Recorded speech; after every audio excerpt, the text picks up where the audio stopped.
Hello students, how are you? I hope you all are fine. Today I will discuss some important questions in the nature of MCQs. चार options है इन questions के answers के अंदर और ये questions जो है यूजीसी नेट और जेआरएफ एग्ज़ाम प्रिपरेशन में आपको काफ़ी हेल्प करेंगे। और जैसा कि मैंने पहले भी आपको बताया था कि यूजीसी नेट प्रिपरेशंस में I am trying to help you out, और उसी प्रोसीजर में मैंने यूजीसी नेट ओवरव्यू सिलेबस का भी कुछ अपलोड किया है। उसके बाद पॉलिटिकल थ्योरी जो पार्ट 1 है, 10 पार्ट्स है, मैंने सब पार्ट्स है यूजीसी नेट पॉलिटिकल साइंस में स्टूडेंट्स। तो पॉलिटिकल थ्योरी के कॉन्टेक्स्ट में today I will discuss few important questions according to my experience what I have undergone, and I have prepared also for that. So before starting with the discussion with the MCQs, I want to share a few experiences of mine with you.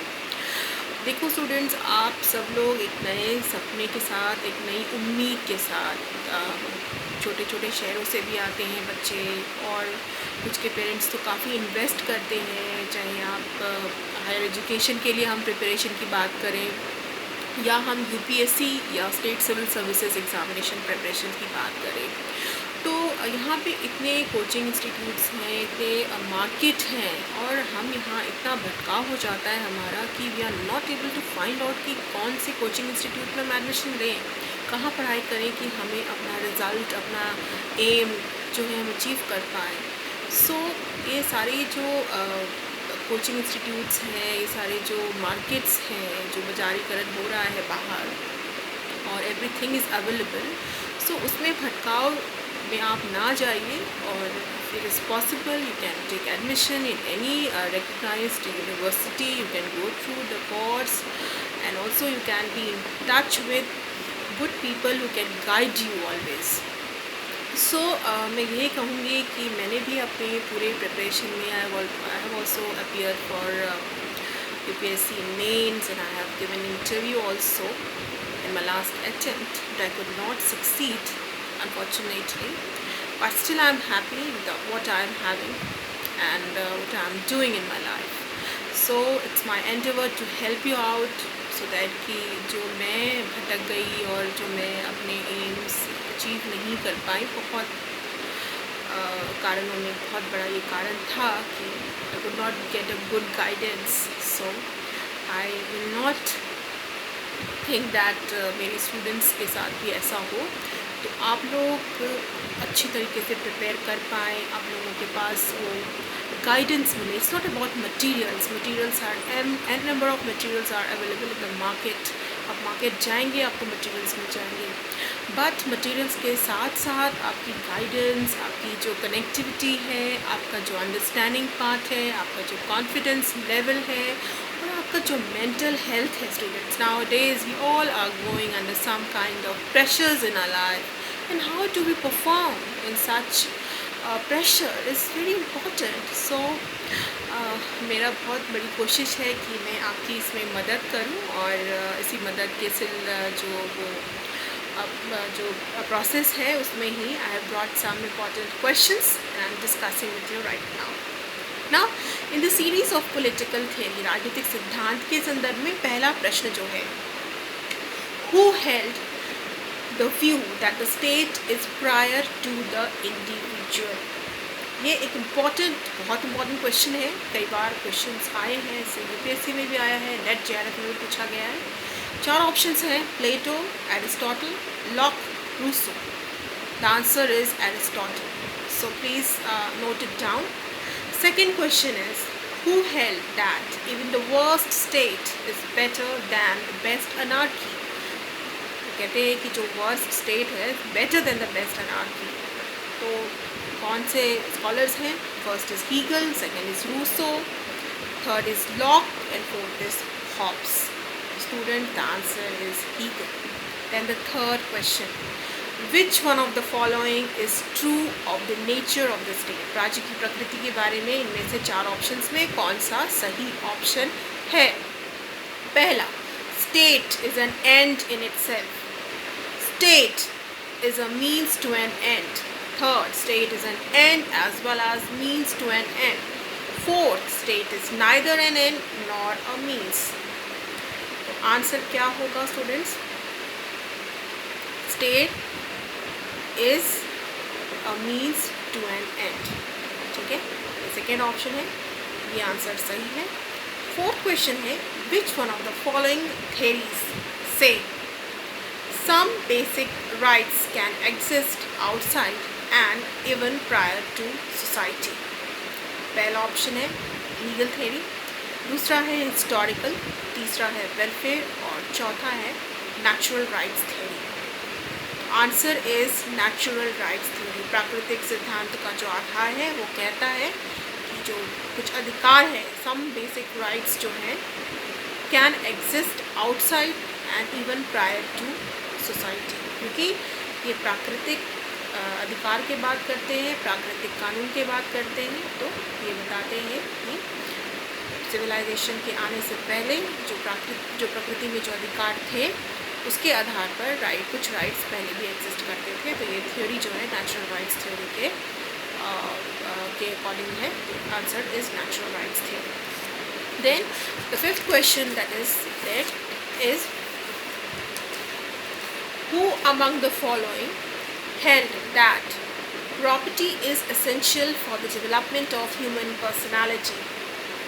The options are Plato, Aristotle, Rousseau, Locke.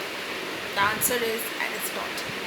Then the sixth question, please note it down. These are the important questions which I found that they get repeated many times, and obviously you will get help from these questions. Then is liberty.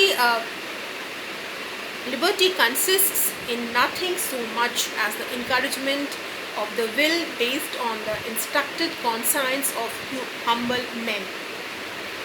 Options are liberalism, socialism, pluralism, fascism. Answer is liberalism.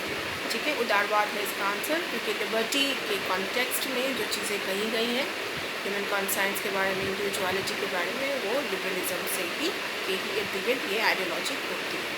Then the seventh question, T.H. Green defines liberty as, पहला option absence of restraints, दूसरा option licence to do anything, तीसरा absence of law, चौथा capacity to do things worth doing. So the answer is the last one, that is capacity to do things worth doing. Next question students, 8th question, which one of the following is the most prominent element in justice? न्याय में कौन सा एक element जो है बहुत ही आवश्यक है, इम्पॉर्टेंट है? चारों में से कौन सा इम्पॉर्टेंट है? पहला है इक्वालिटी, दूसरा है इक्विटी, तीसरा है इम्पार्शियलिटी, चौथा है राइटनेस. आंसर इज इक्वालिटी, समानता. ठीक है. 9th question, which one of the following kinds of equality is not compatible with the liberal notion of equality? कौन सा जो इक्वालिटी का आधार है वो लिबरल नोशन ऑफ इक्वालिटी के साथ नहीं कोइंसाइड करता है? पहला है लीगल इक्वालिटी, दूसरा है पॉलिटिकल इक्वालिटी, तीसरा है सोशल इक्वालिटी और चौथा है economic equality. Answer is economic equality. ठीक है. Last question that I have put on, the basic principle of liberalism is, पहला इंडिविजुअल फ्रीडम, दूसरा सोशल जस्टिस, तीसरा इक्वालिटी और चौथा नेशनलिज्म. तो आंसर आपको भी पता है, इसका उदारवाद का जो बेसिक पोस्टुलेट है वो है individual freedom. So these are the important questions which I found important in political theory. There are other important questions also that keep repeating, so please make a note of these 10 important questions, and then again when I am coming next, again I will jot down some important questions and try to discuss with you.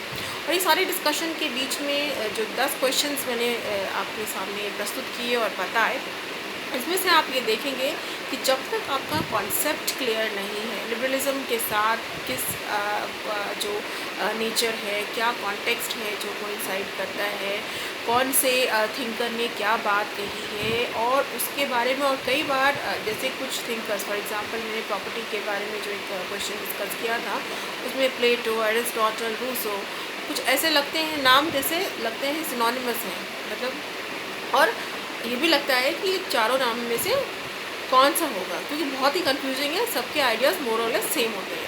So it's very important to underline the difference जो है, और इनके बीच में जो categorisation है वो बहुत important है. तो पॉलिटिकल थियरी में जो UGC नेट के लिए आप प्रिपरेशन कर रहे हो, पार्ट 1 जो आपका पॉलिटिकल थियरी है, students please be thorough with your paper, with your syllabus. एक बार जब सिलेबस आपके पास आ गया है और आपने अपनी मटेरियल ले लिए, रीडिंग्स कर रहे हो, तो प्लीज़ प्रैक्टिस. तो क्वेश्चंस भी प्रैक्टिस करना है, और कई बार आप ओरली भी प्रैक्टिस करो, रिटन में प्रैक्टिस करो, so that you can get an idea. And as you practice your questions, you will obviously get confident of doing well in your exams, क्योंकि लास्ट टाइम में जो रटाफिकेशन है वो आप करेंगे तो उससे बहुत ज़्यादा आपको हेल्प नहीं मिलेगा. UGC नेट का एग्ज़ाम इस बार जून में होने वाला था, कोविड-19 की वजह से it has got postpone, so might be सितंबर या उसके बाद जो भी डेट आए उसमें होगा. I wish best of luck to all the candidates who are appearing. And if you have any doubt, if you want to ask any questions, you can put your comments in the comment box. You can also ask your questions through mail, and we have other platforms also available, and I'll be there to help you out. So what I said, the right guidance is important to help you to achieve what you want. So आपका पथ जो है, जिस पथ पे आप चल रहे हैं, उससे आप भ्रमित ना हो, और जो बाहर जो चीज़ें हैं, जो मटेरियल है, जो रिसोर्सेज हैं, they are there to do that. So beware of those things, and I'm not here to monetize myself, neither for any other purpose. It's just the learning and enhancing purpose which is there in my mind, and it will be there till I practice such thing in my life, and obviously I will do it till I'm there, because it's my interest, and I always want to help those students who are keen for that and who want right guidance in their life. So hope you all enjoyed the time with me. Thank you all students for having listened to me patiently, and wish you good luck for your paper. Till we meet next, I bid you goodbye. Thank you.